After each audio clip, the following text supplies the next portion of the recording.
Let's start. Today I'm going to share with you what are some of the most common struggles women face with moving to a new place, especially with a new country. I'm also going to talk about two concepts. One is what I like to call the expat fantasy. What is it?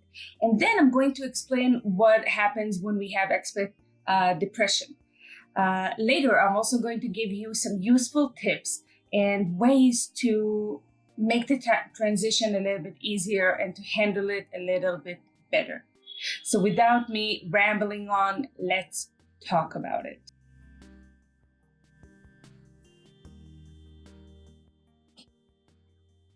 Wow, you live in New York, Japan, Rome, London. I'm sure it sounds familiar. I'm sure you've all heard these phrases before, these enthusiastic, amazed responses from people around you being so excited and jealous of you living in a different country, in some foreign location, and it sounds amazing. The thing is, most people think that what people do when they live abroad is sit in cafes all day and stroll down the streets. To an outsider looking in, it seems like the perfect fantasy. Like living abroad is traveling the world, doing shopping, having fun all day. But is it a little bit different on your end? And in reality, for the person who made the move, it doesn't feel this way. This expat fantasy of living abroad, it's not translating when you do the move. There are new challenges and new struggles that you face that make the daily life very difficult. Some people even struggle, and some women even struggle for years after they made this decision to move. So many new challenges were not taken into consideration when you made the move because, again, it sounds so glamorous and so amazing that you decide to do it, you plan ahead, but then you land and something sinks in you. There's so many effects to the move. It affects you. It affects the kids if you have. It affects your relationship. And it's very difficult to handle it. It's very difficult to understand what is yours. What happened because of the move? Is it because of you? So first of all, if you are unhappy with your relationship, you can watch this video made if you're unhappy in the relationship, what you can do and how to know if it's the relationship or the move itself. I remember when I moved, the first thing that hit me was I'm alone. And I remember that I landed, and after some festivities and parties and goodbye parties and so many people excited for us for moving, I arrived and I burst into tears. I felt so alone.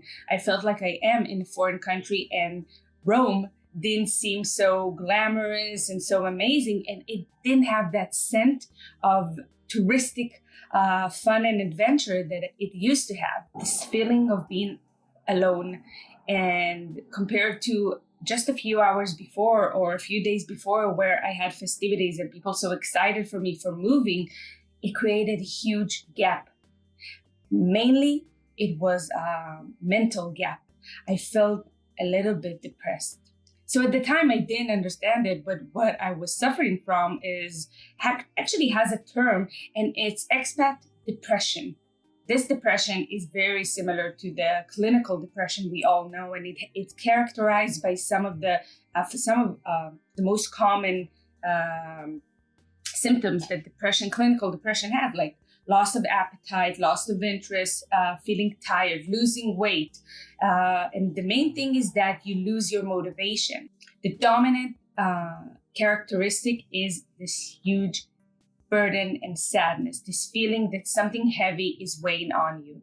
With expat depression, it's hard to pinpoint the source, what caused it. And the big difference between clinical depression and expat depression is that it usually over time does go away. Once you habituate, once you find an apartment, once you get settled in and maybe start finding friends and you settle in the place that you arrived in. But I want to talk about, first of all, what happens when it doesn't go away. And second, I want to give you a few tips about how to assist yourself in adjusting to the new place. In a few moments, I'm going to give you a few tips to assist with the process, to help it move along a little bit faster or just help you feel better in this new situation that you're in. But before I do that, don't forget to hit the like button if you like this video.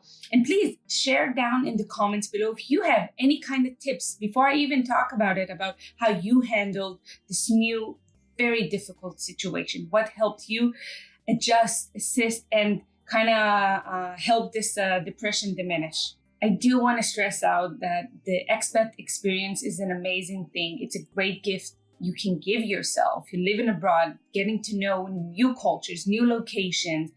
You can grow from it. But this gap that I talked about is what can cause you also to stay at home, not do anything. And that's the catch, because the more you lose interest and the more you feel down, you lose interest in the world. You have no energy to find new people, new friends, new locations that you want to spend, or new things you want to do, especially, and I'm going to dedicate a specific video on that in the future, but especially for the person who moved for someone else's job, for their partner's job or their partner's life. They move, and one of the things I hear a lot is, I'm so alone at home. I have nothing to do. I have this profession. I had something at home, and now I have nothing. So we're going to talk about it in depth in the future. But for now, I do want to give you these tips. So what to do? First thing, remember that it's normal. Remember that after the high from the move and from everything you're going to do and the excitement, there is a low. It's something that we know even at home. Imagine that you've had a big event, and the day after, how you felt. You felt kind of down. It ended. Maybe it was your wedding or something, and you felt down. The second thing is that the temptation to stay at home is big.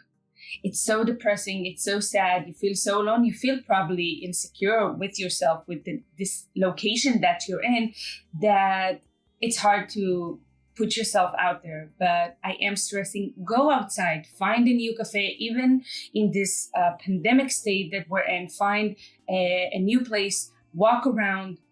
Even if you can't find yourself talking to new people, you can still at least get out of the house for a few minutes a day if you can. It's going to help your mood, and in time it will build this motivation to do more. The third thing is, remember all the things you loved doing at home? Do it. Don't give up on the things that brought you joy before. If it's the gym, working out, painting, building something, or working in the garden, whatever you love to do, bring it with you. It is in time, it's going to bring you in time motivation to do more. So don't give up on yourself and the things that you love, because most of the things that you loved doing before can come with you and move with you to the new location. The last thing is, don't stay alone with what you're feeling. You know, because of this gap, because people come to you so excited, oh my God, you live there. This is so exciting. This is so amazing. New York is beautiful, and Rome is great. And then in Africa, that's so interesting. You kind of don't want to ruin their fantasy. So it's hard to share what you're going through. But the more we stay alone, we feel alienated. We feel like strangers to ourselves, and we feel different. We feel like something is wrong with us, because if everyone's so excited, why can't I be excited? I promise you two things. First, if you share it with other women, other people, like here, like in the groups, what you're going through, you're going to find that you're not alone. And so many women feel this way when doing this move. The second thing is, if you talk to your family members, they're going to support you. Share with them what you're going through. You are going to feel better just by doing that. Lastly, and very important, if you feel like this sadness and this feeling doesn't go away, if it's been more than a year and you still find it hard to get out of bed, to do the things that you love, to find yourself, don't hesitate and talk to a professional. Even before the pandemic, so many professionals, and I did that too, treated people online, abroad, from the distance. So don't hesitate. If you need, you can also PM me, send me a message, and I can help you find a professional in your language, in the area that you want, or online. So I hope you enjoyed today's video. I hope it gave you some kind of value. The main value that I want you to get from it is not to feel alone, to know that what you're going through, first of all, is normal. And second, we all go through it. We all have our down days. And in some experiences, we all have very similar experiences. So if you like this video, don't forget to like it, hit the bell button so you can get notified whenever I upload new videos. Subscribe if you like this kind of video. Join this beautiful family of women where we talk about all the things that matter to you. So until the next time, on next Tuesday, I'm going to be here. Bye.